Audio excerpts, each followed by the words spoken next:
Welcome, everyone. We are going to start the next hour of artist talks in just 1 minute, so please grab a seat if there are any left. And otherwise, you are welcome to stand and listen to the talks as well. My name is Mark Fustel. I'm an independent writer, curator, and editor, and I'm going to be hosting this hour of talks, the artist talks organized by The Eyes. And I'm going to have the pleasure of speaking with 4 different artists in this hour. My first conversation is going to be with Raymond, Meeks, and George Weld. Then I'll be speaking with Lucas Hoffman. And then at 4:30, I'm going to be speaking with Bruno Cheskel, whose book just won the Photo Book of the Year award. I'm going to get started with Raymond Meeks and George Weld, so please join me in welcoming them.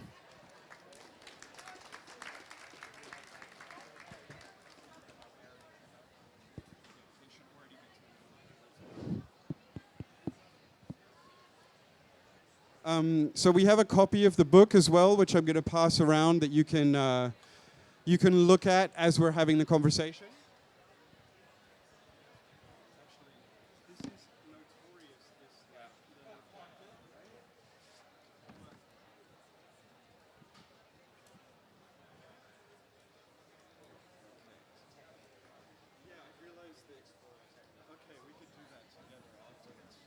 Okay, so just to introduce them both very briefly, Raymond Meeks is from Ohio originally, but lives and works in the Hudson Valley, and is known for his work on the landscape and the sense of place, particularly, and also from. I first came across his work through the many unique, very limited handmade editions of books that he did. So he has a very extensive practice with photo book publishing.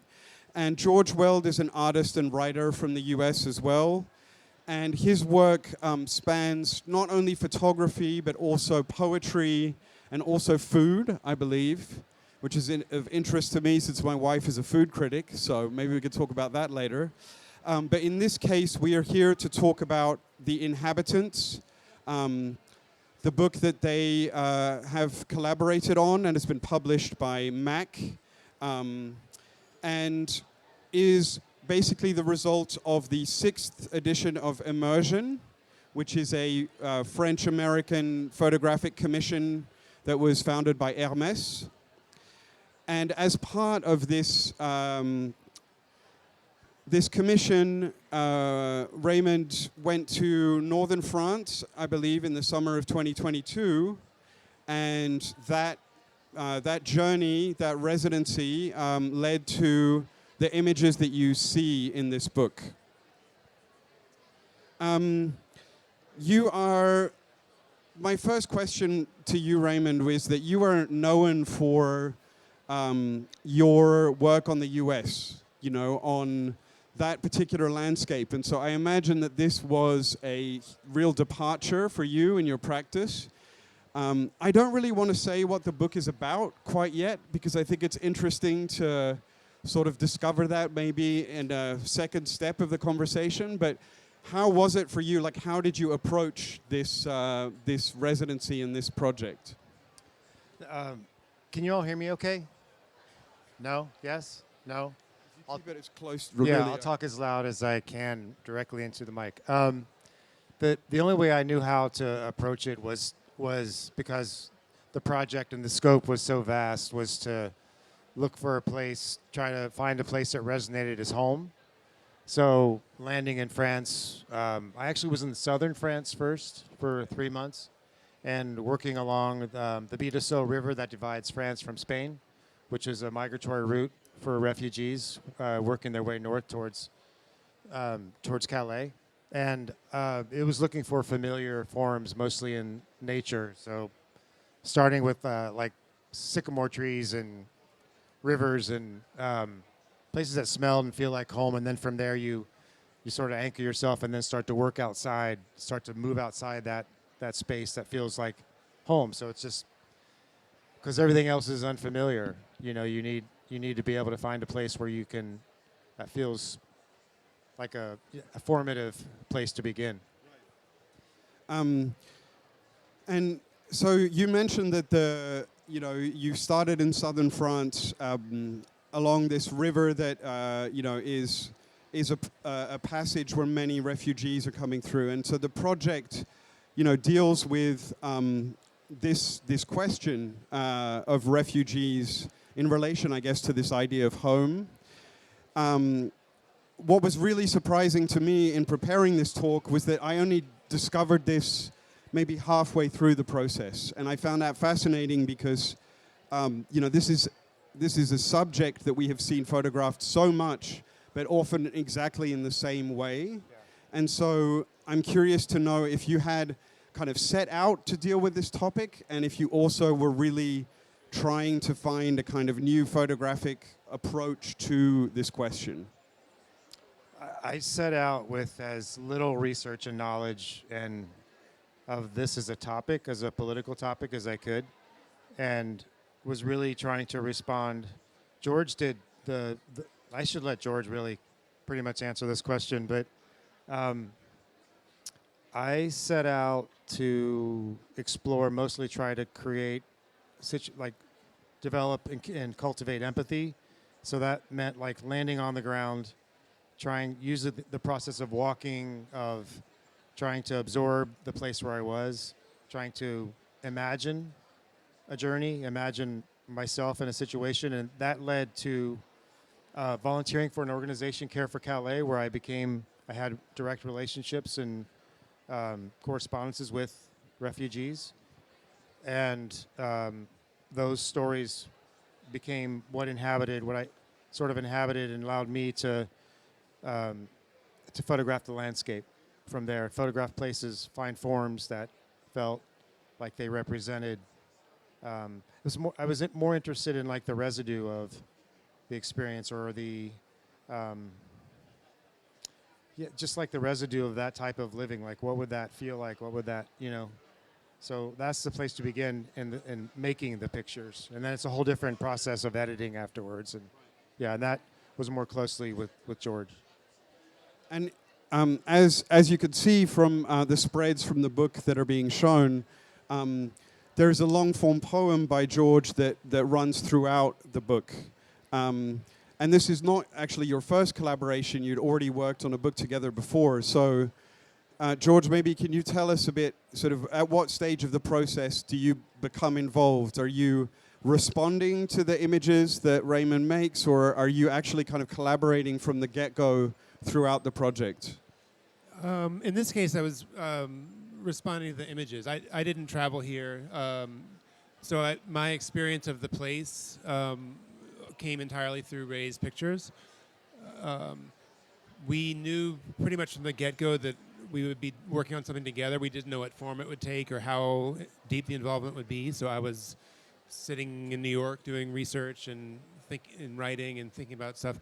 But most of the substantive work happened once Ray got back with his file of images, and we started sorting through them together. And I like to say I essentially moved into the world of the pictures that Ray had made, and tried to think about what they meant and like the marks that they left and how they interacted with home and displacement. And we were not like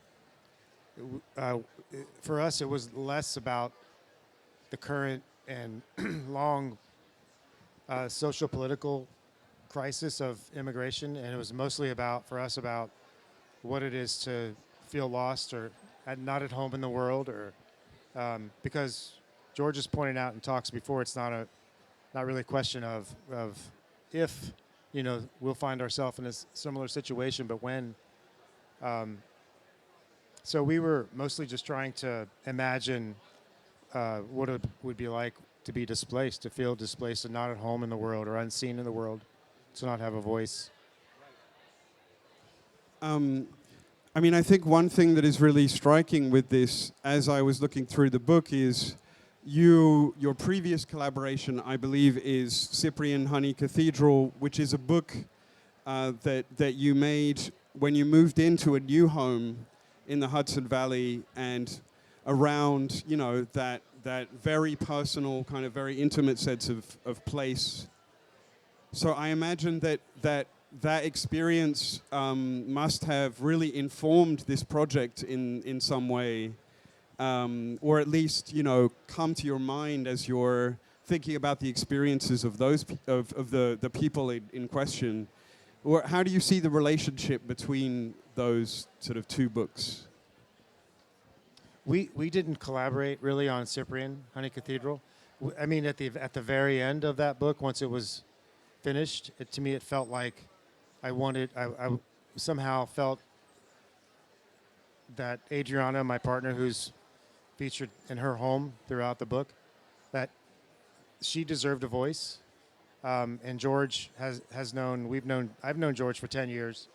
Adriana's known George for longer. They've known each other. So George had the ability and the authority to write in a voice that might represent Adriana, or an experience that would reflect something of a single mother.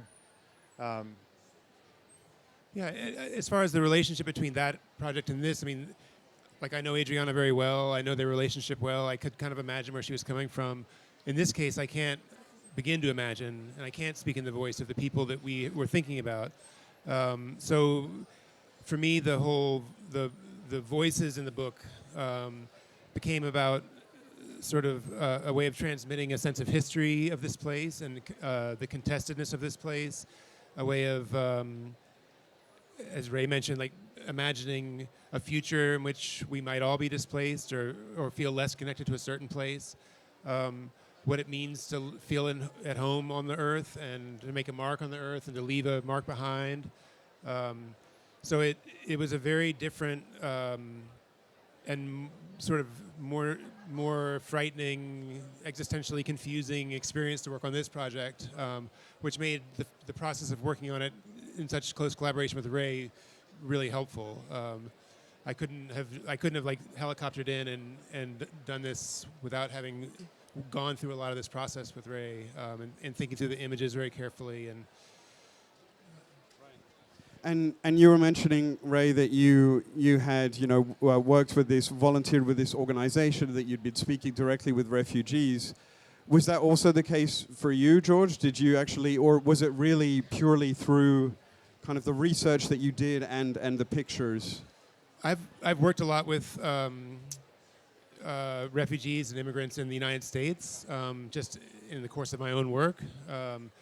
But I didn't come to France for this project, so I didn't work with anyone in this situation. So in a way, it was limiting. In a way, it was freeing, because I was thinking about, I mean, Calais in particular has been, as I mentioned, a contested space for millennia, and the issues that are like so critical now recur over and over and over again throughout history. So I was able to sort of zoom out a little bit by not being so locked to the present in this project.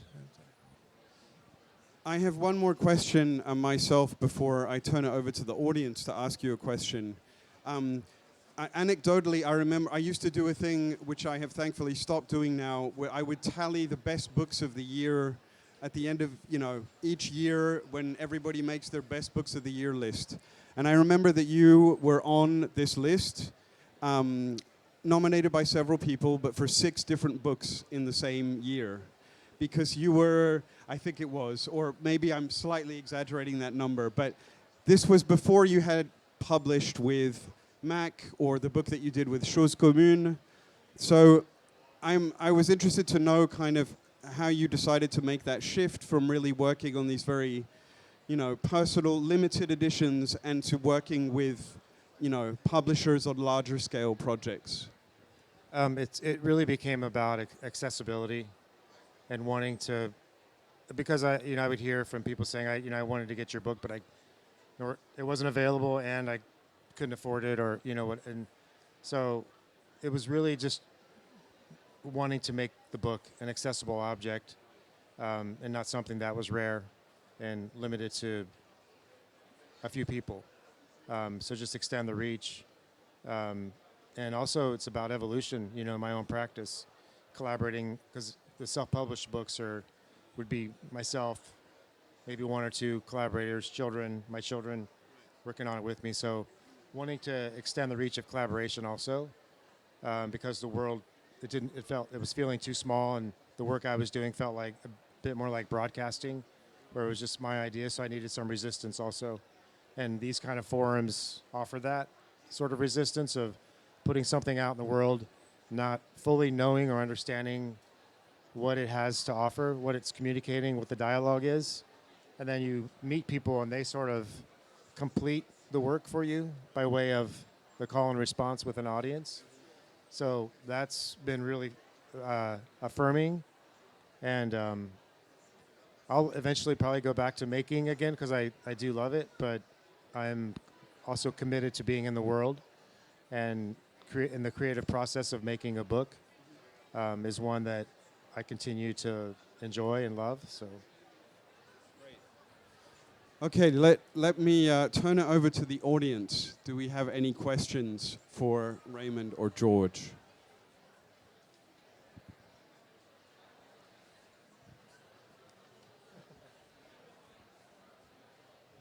No questions on this? Yeah. Not about your book. Are you going to go back to making handmade books again?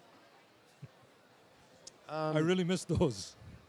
if I do, I mean, to do an edition of 40 books or 60 books, which I was doing before, it's just a lot of time in the studio.